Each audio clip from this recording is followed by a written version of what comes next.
And to our explainer tonight, it's all about the tax relief measures, commonly known as the fiscal stimulus. There were a number of them, but today we will focus on a few of them. Now, these are what is known as the fiscal stimulus plans, which were to reduce taxes and increase economic activity and therefore have more money in the hands of Kenyans. This was due to the COVID-19 pandemic.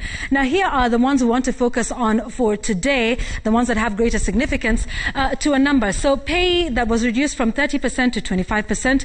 Corporation tax for companies reduced by 5%. The turnover tax for small businesses was reduced to 1% from 3%. And VAT on all goods was reduced to 14%. And remember, this one was the tax relief for those who are earning up to 24,000 shillings and below. Now, on the 4th of December, the Cabinet Secretary for Treasury, Ukur Yatani, announced that we will be reverting back to the old order and these tax relief measures will be lapsing at the end of this month. That means you will be paying more taxes. So this is how much you were saving up until this point. Those who are earning 24,000 shillings, of course, were not subjected to any tax and therefore were making a saving of 1,547. And you can see the different salary grades. Those who are earning 50,000 were making a saving of 4,241, going right up until, for example, those who are earning 150,000 as their gross salary were making a saving of 9,716.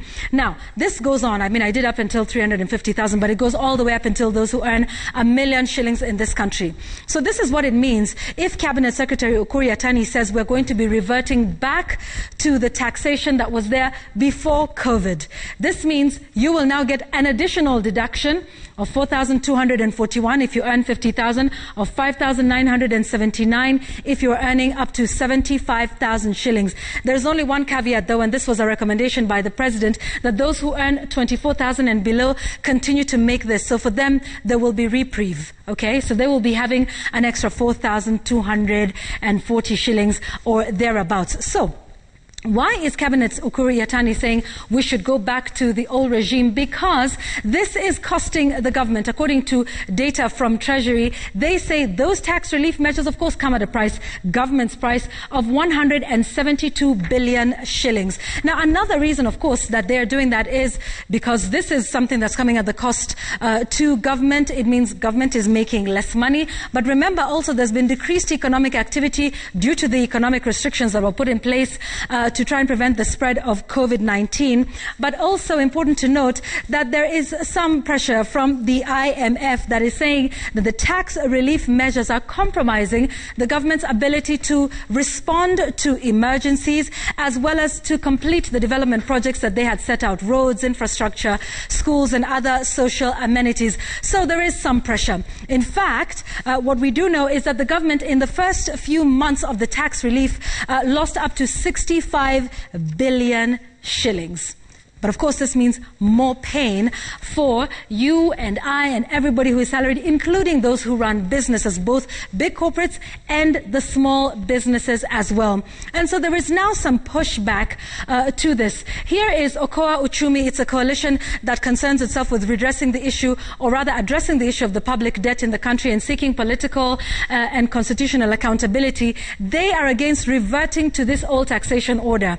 They say reverting to the pre-COVID-19 tax rate levels is premature and hasty. And they are not the only ones. In fact, the Secretary General of UNCTAD, that's Dr. Mukisa Kitui, recently said this. He asked the Treasury to continue with the waivers until the alternative mechanisms that have been announced are in place, and then you can remove them. Now, this is what it means for you and for many.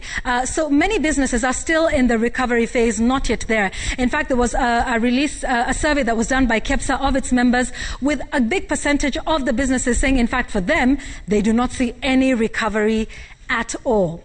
Now, here's another thing, because those businesses are not doing well. Remember the pay cuts that many companies have done for their employees, some 30%, others up to 50%. You will be on a salary cut, but then the taxes are going higher.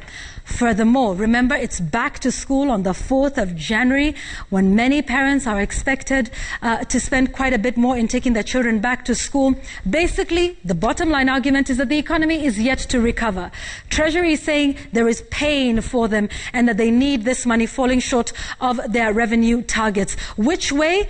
Parliament has got to ratify this, because remember, these are amendments to the tax laws. They did that in April of this year. Now, here's the thing.